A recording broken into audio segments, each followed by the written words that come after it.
On March 6, 1944, at 07:42 in the morning, Colonel Donald Blakesley climbed into the cockpit of a P-51 Mustang aircraft stationed at Debon Airfield in England. He was about to lead an operation that the Luftwaffe believed to be unachievable. The objective was Berlin, located approximately 560 miles deep within Nazi Germany. Intelligence officers in the German High Command had repeatedly assured them that no American single-engine fighter possessed sufficient range for such a mission and return trip totaling 100 miles. Previous attempts with aircraft like the P-47 Thunderbolt and P-38 Lightning had fallen short due to fuel constraints, leaving bombers unescorted and vulnerable. German pilots were confident they could intercept and destroy these unprotected formations. In October 1943, during a mission targeting Schweinfurt, nearly 1/5 of the attacking B-17 flying fortresses were shot down in a single sortie. This highlighted the dire need for improved fighter escort capabilities. However, on this particular morning, Blakesley's P-51 was equipped with an unconventional Solution 108-gallon paper drop tanks under each wing, providing extra fuel that extended the Mustang's combat range to 50 miles. With its internal 85-gallon fuselage tank and wing tanks combined, the aircraft had enough fuel for a round trip to Berlin, allowing it to engage in combat for up to 20 minutes before returning home safely. The German High Command's calculations suggested this was impossible, dismissing American fighters as incapable of such distances. Pilots were briefed that they would not encounter enemy fighter planes over Berlin. Yet Blakesley, at the age of 26 and with 3 years of combat experience against Germans since 1941, was about to prove them wrong. He began his career with the Royal Air Force's Eagle Squadron and later transferred to the United States Army Air Force's 4th Fighter Group. Over the course of the war, he accumulated more than 500 combat missions, surpassing any American pilot's tally. He understood all too well the risks associated with unescorted bomber sorties. Too often had he witnessed B-7s succumb to flames due to fighter escorts being compelled to return owing to fuel constraints. For the first time, however, he would lead single-engine fighters on a journey straight to the heart of Nazi Germany. The following 7 hours were destined to alter the strategic dynamics of aerial warfare over Europe. Lieutenant Robert Harriman's B-17 crew became the inaugural casualty when the 4th Fighter Group was unable to provide sustained escort cover. This occurred on August 17, 1943. Lieutenant Harriman had only been in England for 2 months, and his crew had completed 6 missions over occupied territory. Their objective that day was to strike the ball-bearing factories at Schweinfurt, located deep within German borders. P-47s escorted them as far as the German frontier before turning back due to fuel limitations. The Luftwaffe anticipated this precise moment for an ambush, having meticulously monitored escort ranges for months. Upon observing the American fighters departing westward, German controllers immediately dispatched their pilots to attack. Around 300 Messerschmitt Bf-109s and Foch Wurf-190s descended upon the bomber formations. Harriman's B-17 sustained cannon fire to its number 3 engine just 20 minutes after the escorts withdrew. The engine burst into flames, forcing the pilot to feather the propeller while attempting unsuccessfully to extinguish the blaze. 2 additional German fighters approached from the 6 o'clock position and fired cannon shells directly into the fuselage. The tail section detached as a result of the impact, causing the bomber to plummet out of formation and spiral downward toward the ground. Only 3 crew members managed to escape, while 7 others did not survive. The mission suffered the loss of 36 bombers in total, with 260 men either killed or captured, all beyond the range of fighter escort support. Captain James O'Connor's B-24 bomber was one of those lost on September 6 near Stuttgart. As a flight leader and veteran pilot with 14 completed missions under his belt, he led his formation in an attack on the Torbay Bosch Magneto plant. The P-30As provided escort coverage until their fuel levels necessitated a return to England, leaving the bombers approximately 400 miles from home. The Luftwaffe struck just 30 seconds after the escort fighters departed. O'Connor's crew reported over the radio that they were facing an onslaught of between 15 and 20 enemy fighters. Despite their calls for assistance, no reinforcements were available. Isolated and deep within German territory, the formation found itself outnumbered by 300 interceptors. O'Connor's aircraft sustained multiple hits from 20 mm cannons, leading to a catastrophic explosion of the right wing fuel tank. The bomber rolled over, inverted, and plunged vertically from an altitude of 22,000 feet. No parachutes were observed. All 10 crew members perished. By October 1943, the 8th Air Force had lost 194 heavy bombers in just 3 months. Many aircraft were shot down after their fighter escorts were forced to return to base due to fuel constraints. The crews referred to this as flying naked, meaning without fighter protection. German pilots dubbed it happy hunting time because they knew precisely where American escort coverage ended. They strategically positioned themselves just beyond that range and waited for the moment when the American fighters would withdraw. Once the escorts turned back, the Germans could launch attacks in overwhelming numbers. The bombers attempted to defend themselves with their 50 caliber machine guns. Yet a single determined Luftwaffe pilot charging head on at 400 miles per hour could overpower even this defensive fire. The bomber crews were being decimated faster than replacements could be trained and deployed. This was becoming an unsustainable situation. The most devastating attack occurred during the second Schweinfurt raid on October 14, 1943.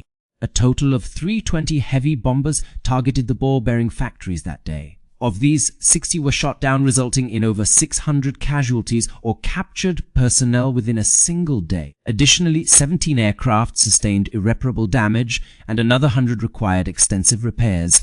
The overall loss rate reached an alarming 29%. General Henry Arnold, the commander of the United States Army Air Forces, decided to halt deep penetration missions due to these excessive losses. The bomber crews were exhausted, and new pilots arriving with insufficient training were dying on their first or second missions. A change was imperative. Without long-range fighter escort capability, daylight bombing operations could not continue effectively. And without those bombing campaigns, the planned invasion of Europe might be jeopardized. The Germans would have ample time to fortify their defenses and manufacture additional weaponry, potentially extending the conflict for several more years. If the Luftwaffe remained undefeated, further American casualties on French shores could be expected. The issue was not about reaching German targets. B-17s and B-24s had sufficient range to strike anywhere within Germany's borders. However, these aircraft were unable to withstand attacks from German fighter planes without protective cover. Additionally, no American fighter plane possessed the necessary range for round-trip escort missions. The P-47 Thunderbolt could only provide support for targets in western Germany, covering a combat radius of approximately 230 miles with internal fuel and extending to around 375 miles when drop tanks were employed. This was insufficient for protecting aircraft heading toward Berlin or the industrial heartland, let alone critical oil refineries and aircraft factories located deep within the reach. The P-38 Lightning had a greater combat radius of roughly 450 miles but encountered significant issues due to cold temperatures at high altitudes over Europe, often resulting in malfunctioning turbochargers. Pilots refer to this as experiencing P-380D when both engines stopped simultaneously at 1,000 feet. Moreover, the P-38 was scarce and could not offer adequate coverage for escort duties. The Spitfire, flown by the Royal Air Force, boasted superior performance but lacked sufficient range.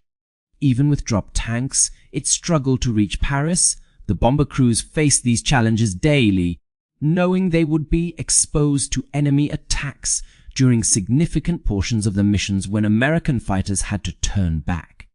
German fighter planes positioned themselves just beyond the reach of American escorts, waiting for the moment to strike. The bombers could see them circling like sharks, timing their assault for when the protection from escort aircraft was no longer available. The attacks would commence in successive waves.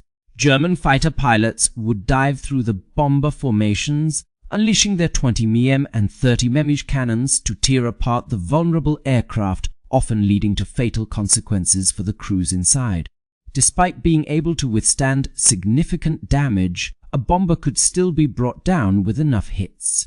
The German pilots were well versed in targeting critical areas such as cockpits, engines and wing fuel tanks. Their expertise was honed over 2 years of aerial combat. On December 20, 1943, the 34th Fighter Group arrived in England equipped with a new aircraft, the P-51 Mustang. The development of this aircraft had been expedited through an unconventional process. In April 1940, the British Purchasing Commission approached North American Aviation to manufacture P-40 Warhawks under license. James Kindleberger, president of North American Aviation, proposed an alternative idea. His company could design and produce a brand new fighter within the same time frame. The skeptical yet desperate British agreed. Led by chief designer Edgar Schmood, North American's team completed the aircraft's design in just 117 days. The prototype to the skies in October 1940, designated as an A-73 by the company and named Mustang by the British. Early versions of the Mustang featured Allison engines and were primarily used for low-altitude tactical reconnaissance missions due to their superior handling and range. However, the performance limitations of the Allison engine above 15,000 feet rendered them less effective against German fighters at bomber altitudes between 20,000 and 30,000 feet, where high-altitude capabilities were crucial. The Royal Air Force utilized these early Mustangs for ground attack and tactical reconnaissance roles that emphasized low-altitude performance more than high-altitude prowess. Then, in April 1942, test pilot Ronald Harker of Rolls-Royce flew a Mustang and immediately recognized its untapped potential. The airframe was superb, but the engine was inadequate despite excellent aerodynamics. Harker submitted a report recommending the replacement of the Allison engine with a Rolls-Royce Merlin to enhance high-altitude performance significantly. The Merlin 61 featured a two-stage supercharger capable of maintaining power output up to and beyond 30,000 feet. This combination would result in an exceptional long-range, high-altitude fighter aircraft. The British took the proposal seriously, sending 5 Mustang airframes to Rolls-Royce for engine conversion. These conversions surpassed expectations, with the top speed increasing from 3065 nf to 1441 mf at 30,000 feet. Climb rate and service ceiling also improved dramatically, rising from 3100 f to 42,000 respectively. The Mustang transitioned from a competent low-altitude fighter into an outstanding high-altitude interceptor. North American commenced production of Merlin-powered Mustangs in 1943, designated as P-51B and P-51C models. Packard manufactured the engine under license in America, designated V1657. The airframe design remained largely unchanged from its original blueprint. Notably, the Mustang boasted an impressive fuel capacity for a single-engine fighter, with initial internal wing tank capacity of 84 gallons, later expanded to 184 gallons upon adding an 85-gallon fuselage tank behind the pilot during production.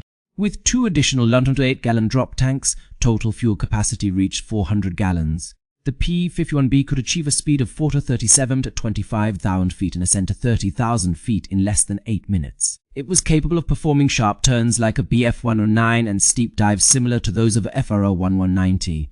More importantly, it boosted sufficient fuel capacity for over 6 hours of flight time. With just its internal tanks, the P-51B had a combat radius of approximately 475 miles. However, with 2 additional 108-gallon drop tanks, this range expanded to an impressive 850 miles, a distance that was finally sufficient to reach Berlin. Yet there was an issue with these extra fuel supplies. The fuselage tank on the P-51B was positioned behind the pilot's seat and beyond the center of gravity. When filled to its maximum capacity of 85 gallons, the aircraft became dangerously unstable in pitch. Test pilots noted that when the fuselage tank was full, sudden maneuvers or hard turns could cause the control stick forces to reverse, forcing the pilot to push forward on the stick to keep the nose from pitching up even further. This instability made the plane prone to tumbling and rendered it nearly incapable of dogfighting. It could barely maneuver in combat conditions. The remedy involved burning off fuel from the fuselage tank before entering a fight. Pilots were trained to use this tank during takeoff and cruising, allowing them to maintain stability until they reached enemy airspace. Once the fuselage tank was almost empty or completely drained, the aircraft's center of gravity shifted forward, restoring normal handling characteristics.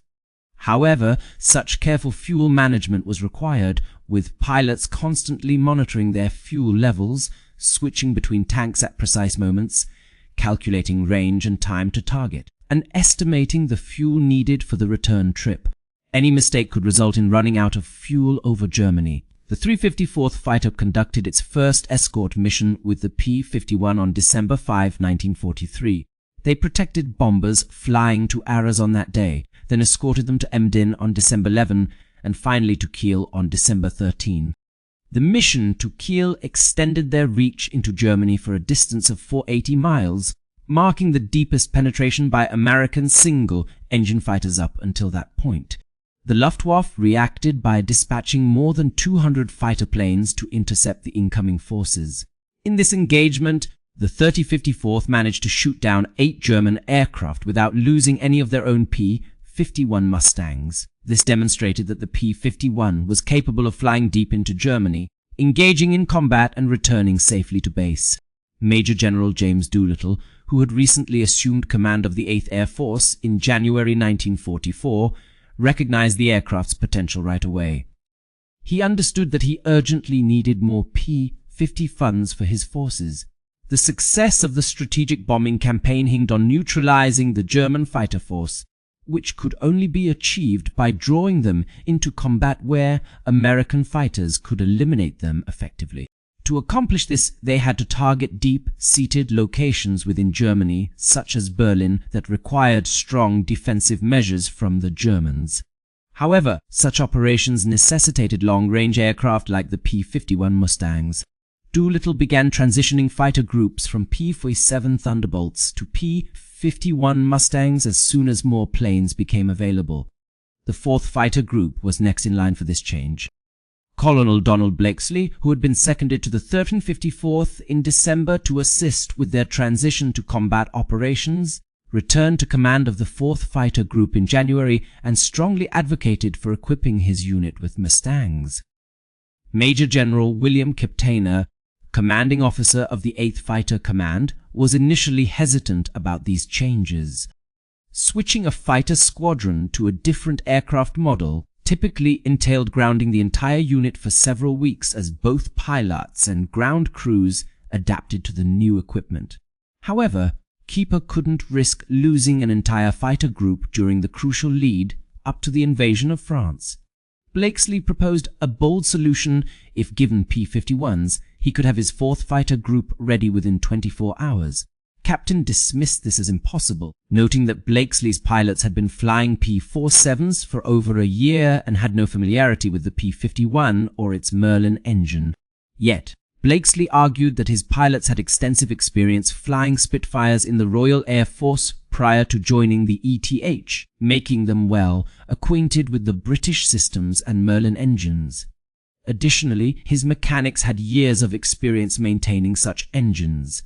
Despite these assurances, Keeper set a stringent condition. If the 4th Fighter Group wasn't fully operational within 24 hours, Blakesley would face dismissal. The group received the 51Bs on February 26, 1944. Blakesley convened his pilots and outlined a tight schedule. They were to learn how to fly the new planes en route to their targets and commence combat missions within 48 hours. Some pilots had fewer than 30 minutes of flight time in the P-51 before embarking on their inaugural mission.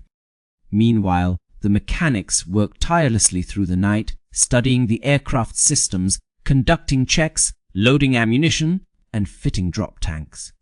By February 28, the 4th Fighter Group carried out their inaugural P-51 mission, providing escort cover for bombers bound for France. All aircraft returned unharmed. Blakesley had fulfilled his commitment. By early March 1944, the 8th Air Force possessed sufficient P-51s to undertake a daylight bombing raid on Berlin with fighter protection throughout the entire mission. an objective that was previously unattainable 6 months prior.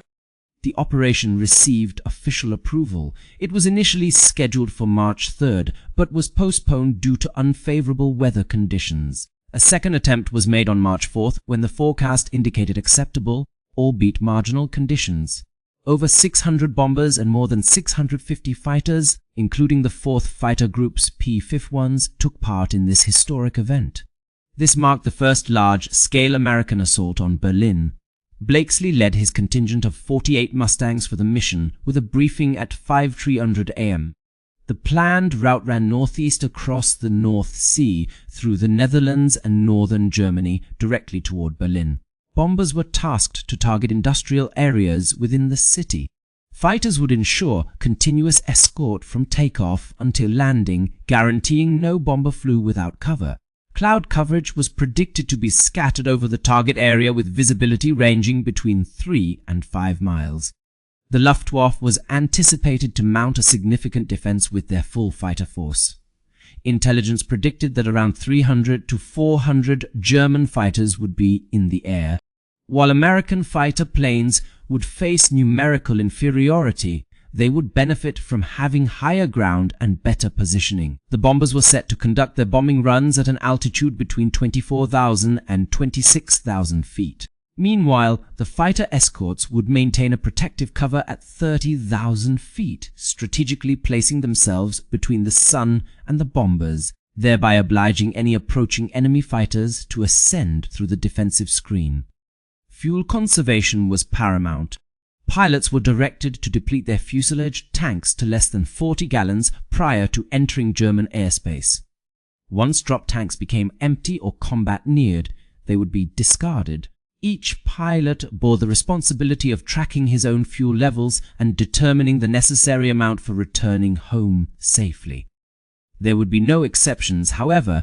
Any pilot who exhausted his fuel supply over enemy territory was on his own.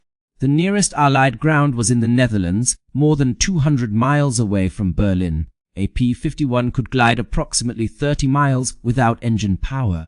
It was evident that if a plane ran out of fuel above Berlin, it would not be able to make it back.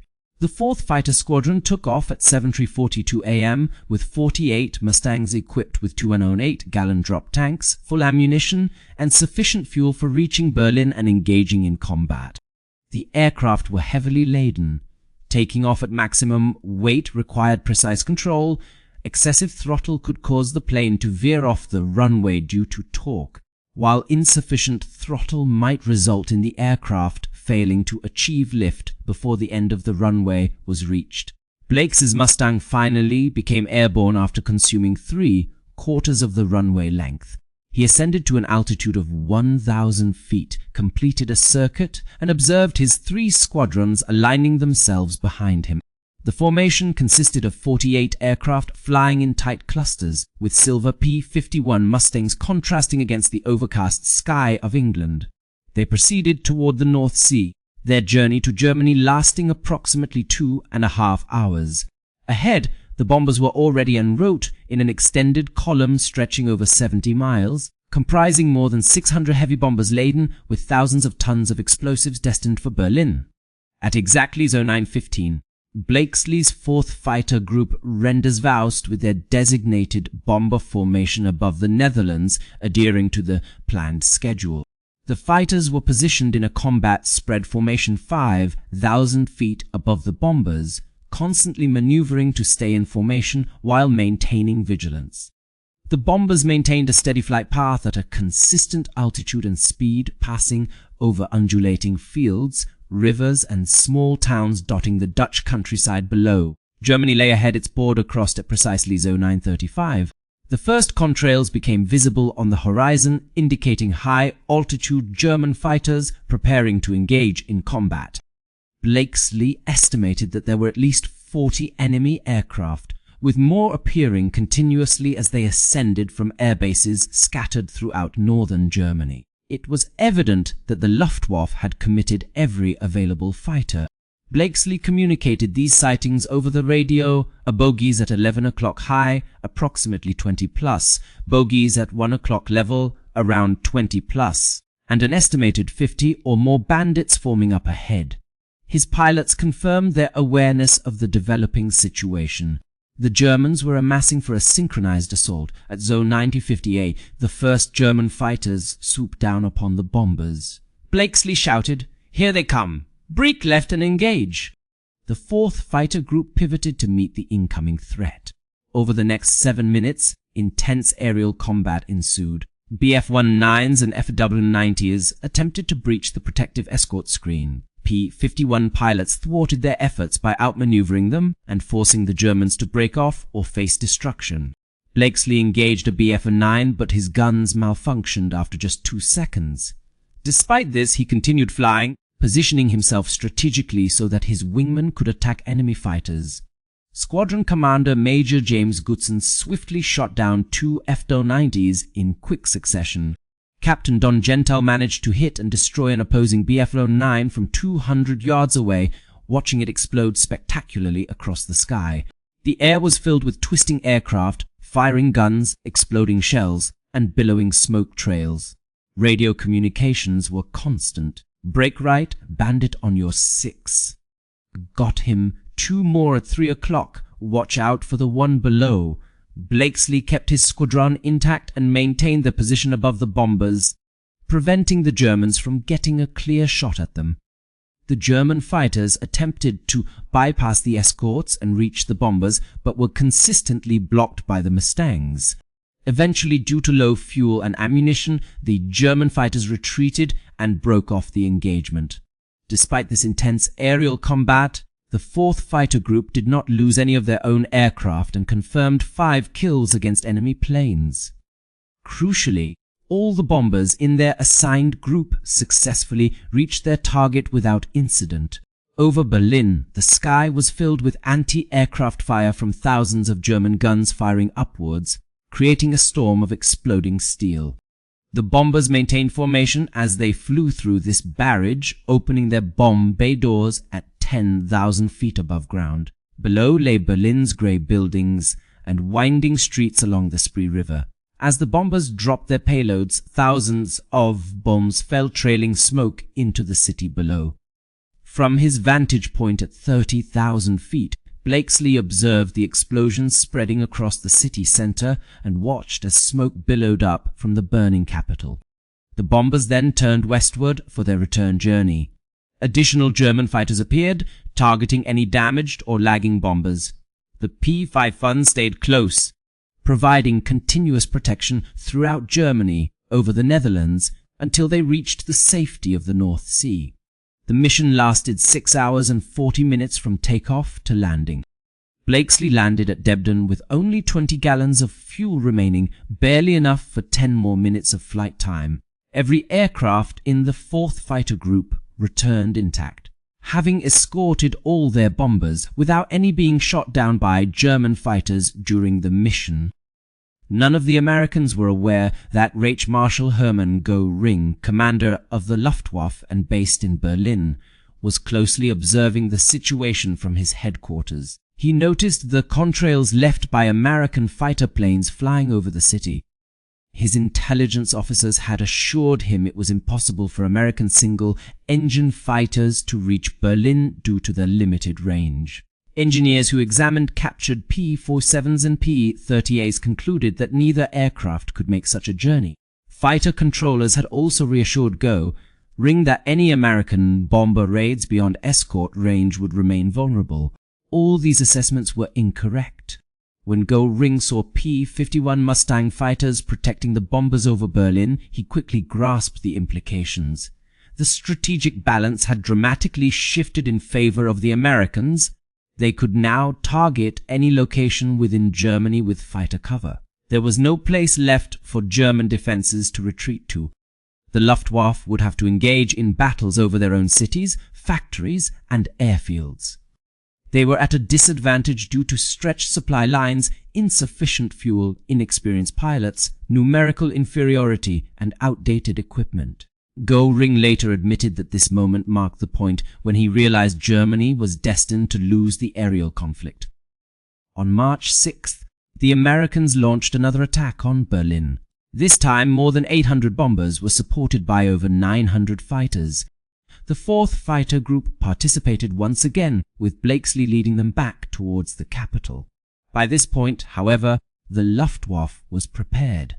They had redeployed fighters from various fronts, including the Eastern Front and Italy, to bolster their defenses. More than 350 German fighters took to the skies when the American forces arrived, marking what would become known as Black Monday. This engagement was among the largest aerial battles ever witnessed in Europe. The 4th Fighter Group met with enemy aircraft approximately 50 miles from Berlin.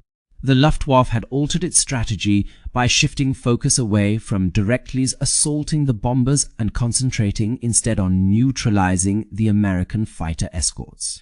By eliminating the P-51 Mustangs, they aimed to leave the bombers defenseless. Consequently, waves of Bf-109s and F-190s dove into the midst of American formations, attempting to disrupt their cohesion. American pilots fought valiantly in response. Major James Goodson downed 2 enemy aircraft, while Lieutenant Howard Hivley engaged numerous German planes throughout the entire 8th Fighter Command airspace. Despite heavy losses, the Americans sustained significant casualties. 69 bombers were shot down, including 53 B-7s and 16 B-24s.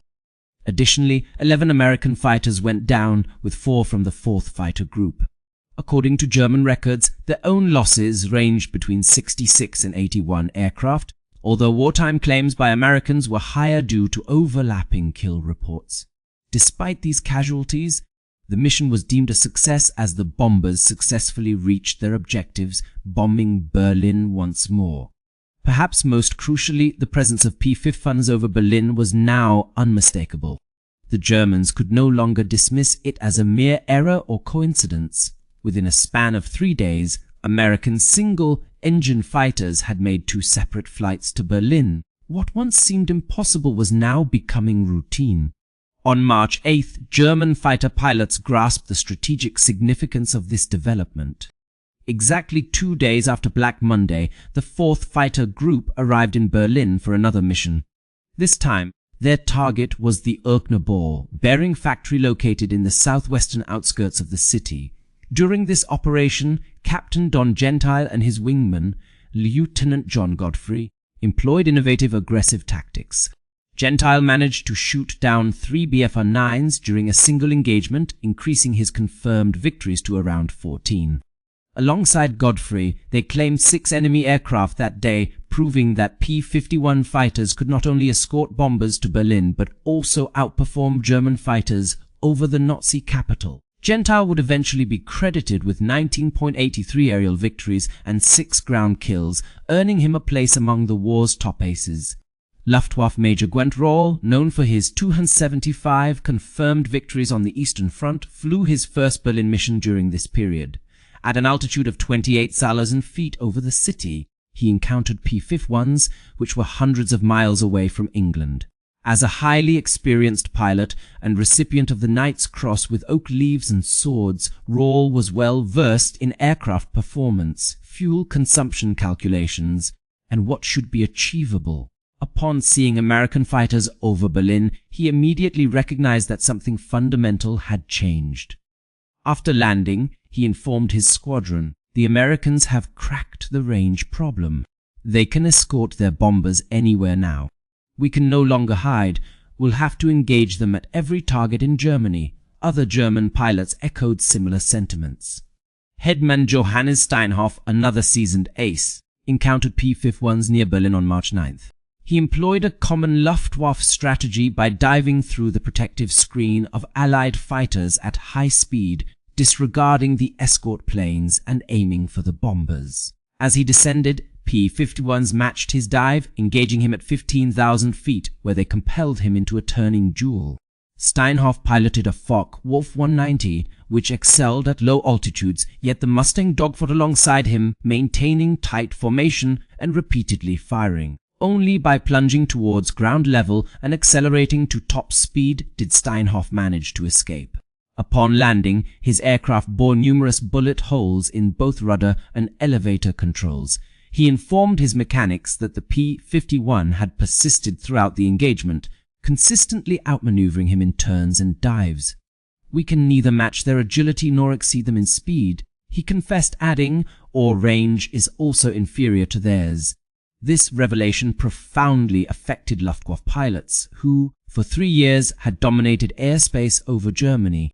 They were accustomed to knowing when American escorts would need to retreat due to fuel constraints, leaving the bombers open to attack at specific intervals and altitudes. However, this advantage now vanished as P-51s could appear unexpectedly at any point in the sky. The German fighter pilots no longer knew where or when the escort fighters might withdraw, since they rarely did so before. Consequently, established tactics needed revision to counter these new challenges posed by the superior American aircraft.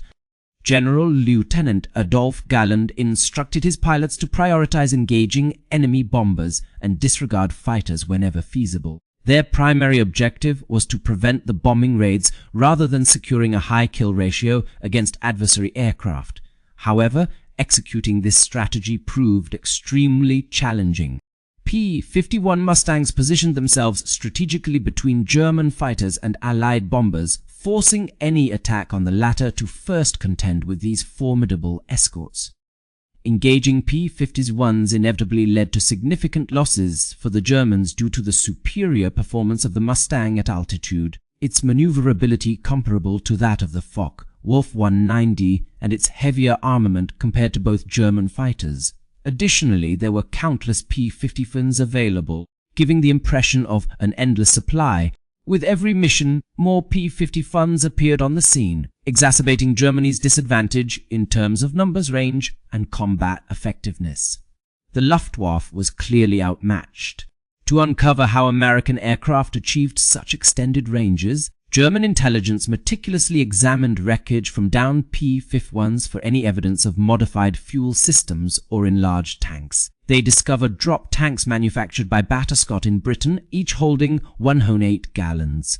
After calculating the additional range these external tanks provided, it became evident that the Mustang's impressive endurance was due to its inherent design, which featured exceptionally large internal fuel capacity. No secret modifications or revolutionary technologies were involved. The Americans simply designed a fighter capable of escorting bombers across Europe.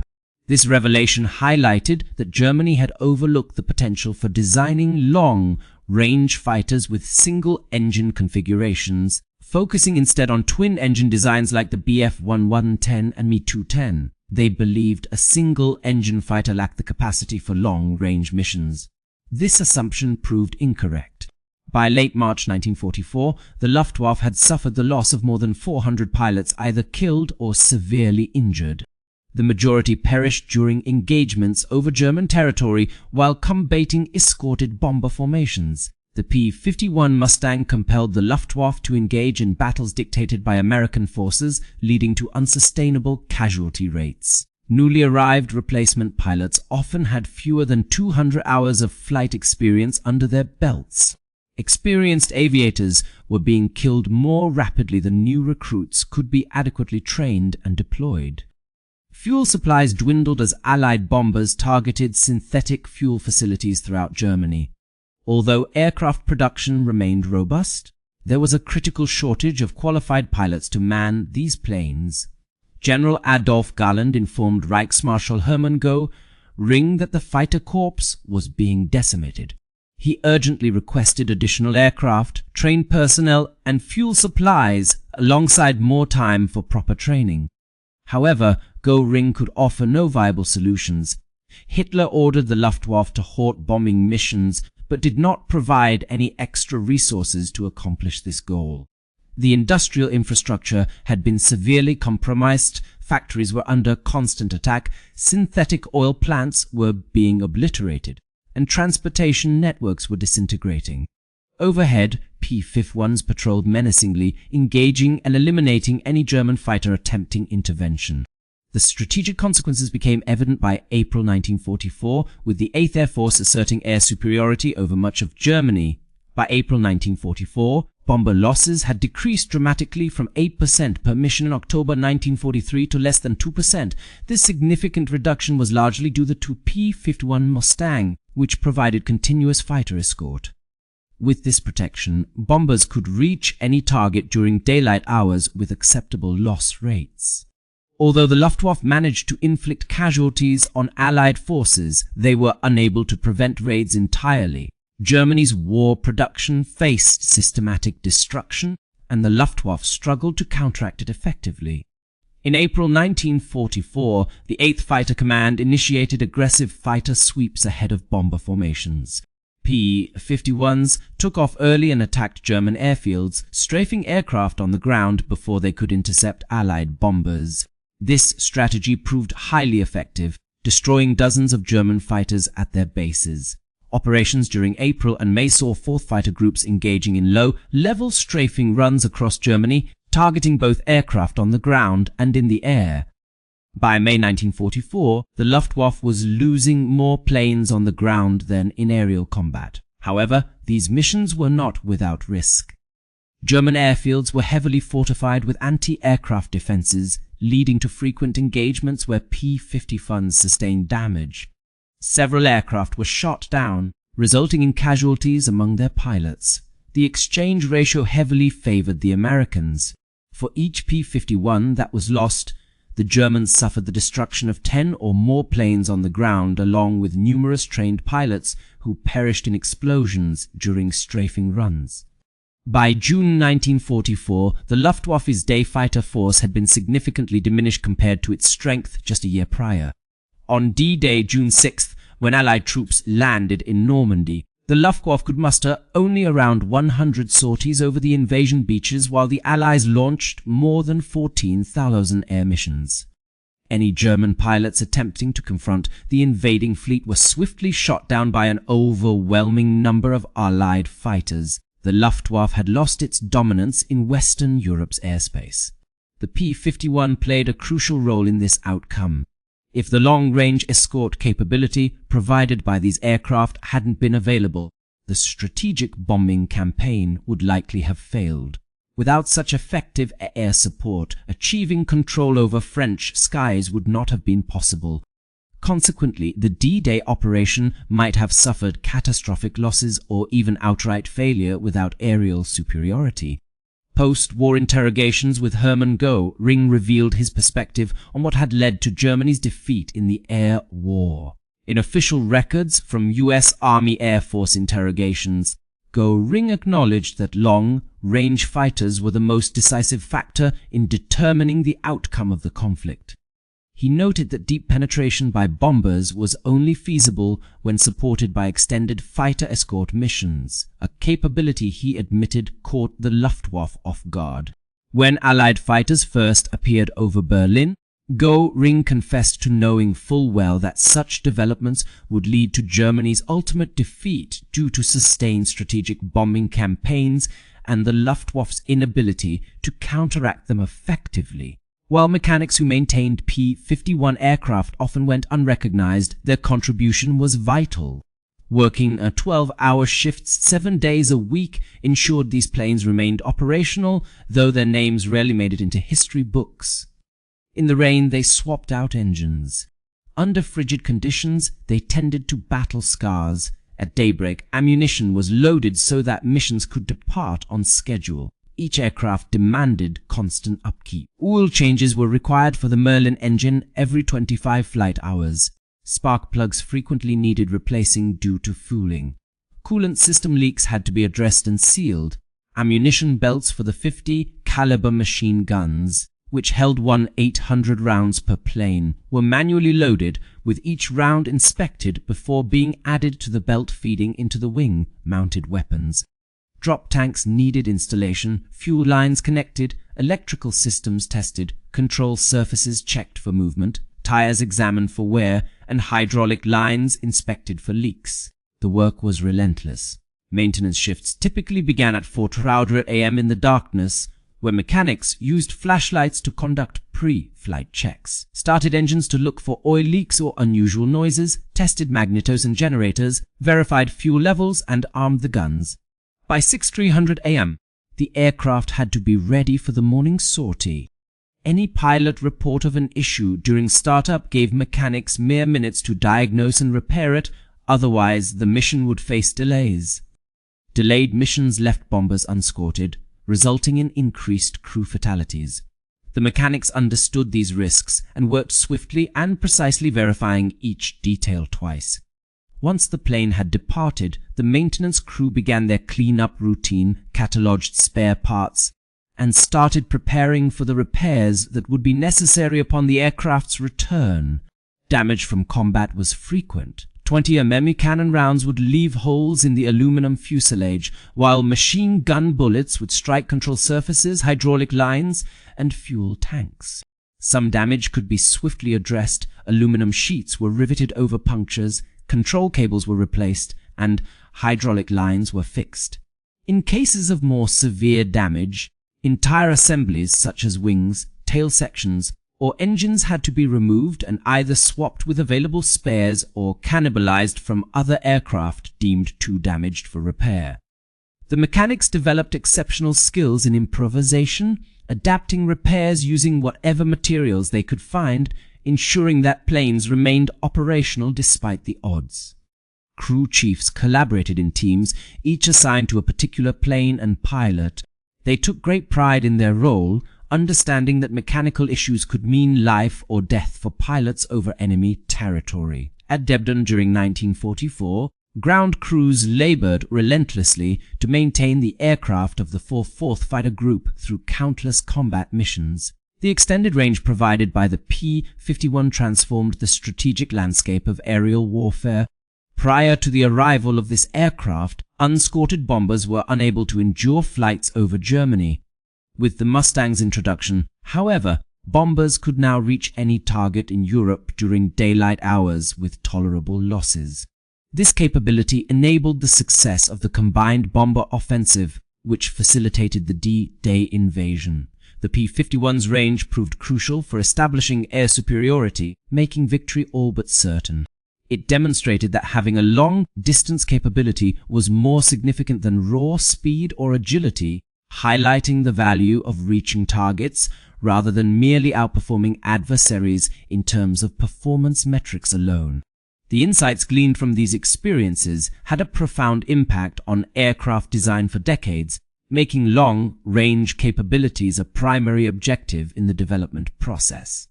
Today's modern fighter jets place significant emphasis on extending their operational reach as an essential feature. This lineage can be directly traced back to the P-51. Colonel Blakesley flew until October 1944, when he was grounded by an official directive from the 8th Fighter Command, which recognized his extensive service with over 1,000 combat hours, more than any other American pilot during that conflict, and deemed him too valuable to risk losing. Despite this order, Blakesley felt deeply frustrated and wished to continue flying alongside his squadron until the end of the war. However, the decision was unequivocal. He returned stateside in November. The 4th Fighter Group continued their operations without him, amassing victories that eventually made them the top scoring American fighter unit in Europe with over 1,000 confirmed aerial triumphs. Blakesley remained active in the Air Force, leading a fighter wing during the Korean War and retiring as a colonel in 1965. He was honored twice with the Distinguished Service Cross, received 2 Silver Stars, 7 Distinguished Flying Crosses, and numerous other commendations. Yet he never sought to publicize his achievements. When reflecting on the Berlin missions many years later, he succinctly stated, "We did what needed to be done." The P-51s continued their escort duties for bombers until the final missions of World War II in May 1945. By this time, the Luftwaffe was largely depleted, with severe fuel shortages preventing many German aircraft from taking flight. Those who managed to get airborne were typically inexperienced recruits who often did not survive their first or second encounters, with seasoned American pilots boasting hundreds of combat hours. The aerial conflict had reached its conclusion. The P-51's success did not stem from its superior speed or firepower, but rather from its unmatched range, enabling it to escort bombers to their targets and ensure their safe return home. In 1944, the Senate War Investigating Committee, under Senator Harry Truman's leadership, hailed the Mustang as the most aerodynamically flawless fighter plane ever produced. General Henry Arnold, commander of the United States Army Air Forces, referred to the arrival of P-51s over Germany as one of the war's great miracles. Similarly, General Karl Spaatz, Strategic Air Forces in Europe, asserted that without the P-51, the strategic bombing campaign would have failed. The bomber crews had a more succinct way of expressing this sentiment. They dubbed the Mustangs their little friends. When these silver fighters joined escort missions, bomber pilots felt assured of survival and hope. Wars are won by ordinary individuals who accomplish extraordinary feats amid impossible conditions. The P-51's triumph was due to the collective efforts of thousands of people who brought it to fruition. Pilots flew 6-hour missions with full awareness that a single mistake could mean death. Mechanics worked tirelessly through exhaustion to keep planes operational. Engineers crafted systems designed to perform reliably under combat pressure. Intelligence officers devised flight paths to optimize range and reduce risk. Factory workers produced 18,000 Mustangs within 3 years. Test pilots demonstrated the aircraft's capabilities. Instructors trained replacement pilots. Every individual contributed to a system that ultimately shifted the war's outcome. On March 6, 1944, Blakesley was unaware he was making history. He was simply doing his duty, protecting bombers and ensuring his pilots' safety. The fact that he had achieved what German intelligence deemed impossible did not matter in the moment. He spotted enemy fighters, engaged them, protected the bombers, and returned home safely. The historical importance only came to light later when analysts reviewed the data and grasped the significance of his actions. Americans had overcome the range issue. Escorts could now reach any location. The Luftwaffe no longer had a place to hide. Strategic bombing missions could continue until Germany's industrial capabilities were crippled. Air superiority was secured. An invasion was now feasible. Victory seemed within reach. For German pilots who witnessed P-51 Mustangs over Berlin that day, the implications were immediate and clear. They understood instantly that the war had shifted dramatically. American fighters were penetrating deeper into German territory than anyone thought possible. The escorts no longer retreated upon reaching their limits. Every target was now vulnerable to daylight attacks. The Luftwaffe would have to defend everywhere simultaneously, stretching thin an already depleted force across a vast expanse. They faced long supply lines with insufficient fuel and inadequately trained pilots while confronting an enemy that had numerical superiority and abundant resources. The odds were against them. As those silver Mustangs circled over the Nazi capital at 30,000 feet, unassailable and unchallenged, the outcome of the air war was no longer in doubt. If the story resonated with you, please take a moment to like this video. Your support helps us continue sharing important stories from World War II that should not be forgotten. Consider subscribing to stay informed about history that matters. These narratives have had a profound impact on our modern world, and we would love to hear your thoughts in the comments section. Let us know where you are joining the conversation from. Our community spans the globe, connecting individuals who understand that history is more than just dates and names. It's about people making choices, taking risks, and doing difficult things because they believed in their importance. Thank you for watching and for keeping these memories alive.